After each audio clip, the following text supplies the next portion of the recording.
सबसे एक छोटी रिक्वेस्ट जरूर करूंगा आज, ladies and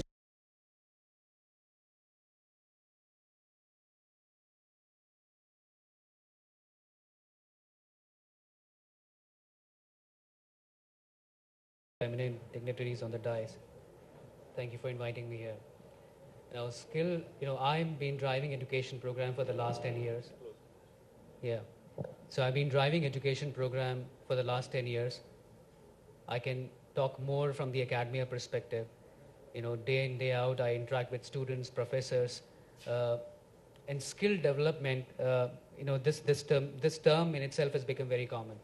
It's been every time we've been talking about this. The government is talking about this. The academia is talking about this. The industry is talking about this, and this is something which is not really new. We need to understand that when we talk about skill development, who are our audience, right? So audience one could be primarily the students who are there in school, students who are there in college, they're not yet graduate. Audience two could be the one who are already out there in the market, but they're unemployed or they're not skilled enough as per the market standard, right? Audience three could be people who are already employed, but they need further skill development, skill enhancement, so they can go to the next level. But if you look at the fact, a majority of the workforce comes from the academia. And since I'm working for an IT organization, most of the workforce, we recruit are from engineering colleges. If I talk about India, after privatization of education, there are more than 3,000 engineering colleges. More than 300,000 engineers graduates every year. But as per the study, done by NASSCOM, and in fact, Mr. Bhatnagar also, mentioned that 75% of the total population who graduate are not even eligible for employment. So that's a major concern, right? That's a major concern. We have also seen an engineering graduate working for a BPO sector because he don't find a job. So at the end, what they do is they actually end up executing just 0.1% of the total knowledge which they have gained in the last 4 years. That's a major concern. I will speak more from the academia perspective because that's where I'm focused at. And I will share my perspective of services. They cannot do that unless and until they have the right people joining their organization. So of course, they are the stakeholder, then they have equal responsibility. I also agree that all these stakeholders are contributing, right?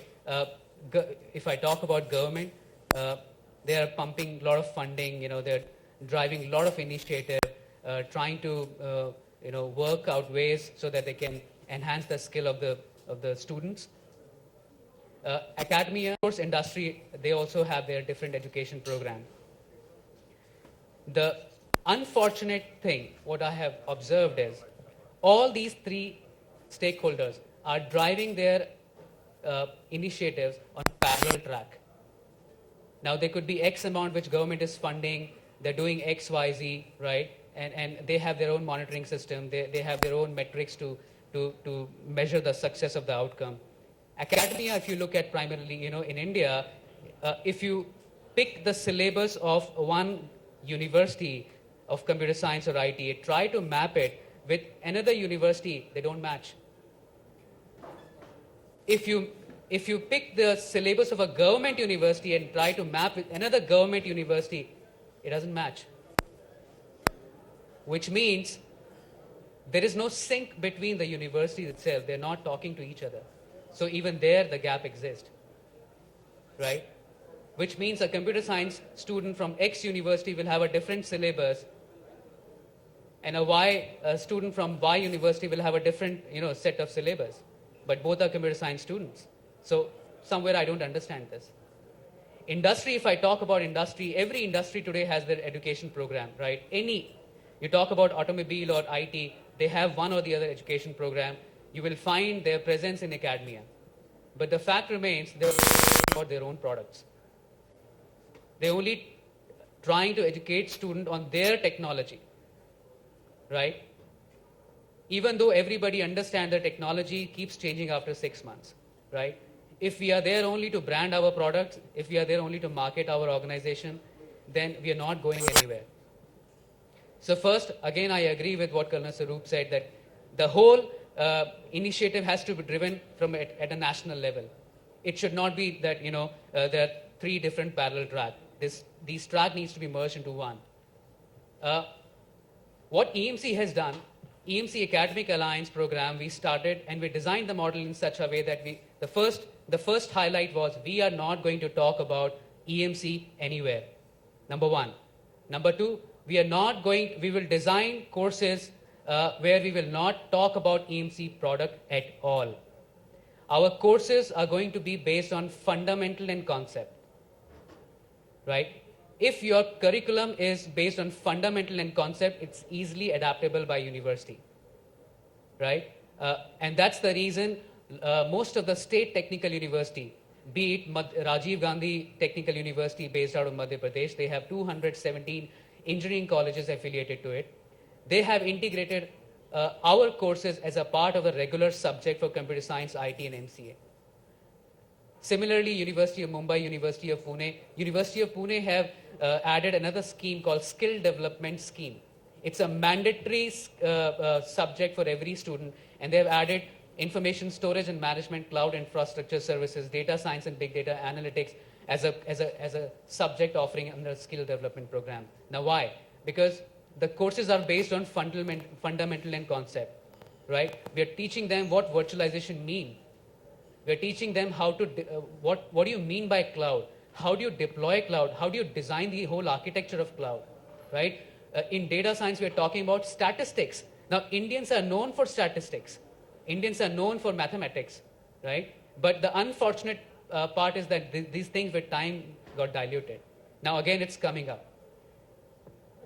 So these are the initiative which we are driving in India. Of course, it's a global program. In India, we have 600 institutes, be it private or be it government. We collaborate with every university, every institute. We give them the course curriculum. We train their faculty, and everything is at zero cost. There is no financial transaction anywhere. Even we go ahead and we tell that if you are teaching these courses to your student, please do not charge. And we ensure that they don't charge, right? Because they're not making money from us, we are not making money from them. In the last 5 to 6 years, we have trained close to 200,000 students in India. Most of the students have been absorbed by our competitors because they're not trained on our own specific technology. They are learning the fundamental. And that's the beauty of the program. So again, just to sum it up, all I would say, this program or such initiative are going to be really, really effective if at all there is an equal contribution from academia or government. Just to share with you, when I started working, for this program, in fact, when I joined, we designed this program in 2005. And I remember I used to, sit outside the vice chancellor's office or the head of the department office for hours. They will think that I'm there to sell something to them, which I totally agree. They will have this sense. And if I will say, sir, there is nothing to sell. This is the model, and we want to come to your institute and share these courses, help your faculty get trained. Trust me, it took me months to convince them that this is first a model not to make money, and 2, if I am there to offer you something, you have to accept it and appreciate it. Because the fact remained that, okay, you are here, you're going to teach, you're going to supply the training material, you're going to pay for the whatever expenses, the meal and snack. So initially we did, but later on we said, you need to be an equal contributor, right? So these things need to be changed. I think we can work out in a fantastic way. So that's the part from my end. I think you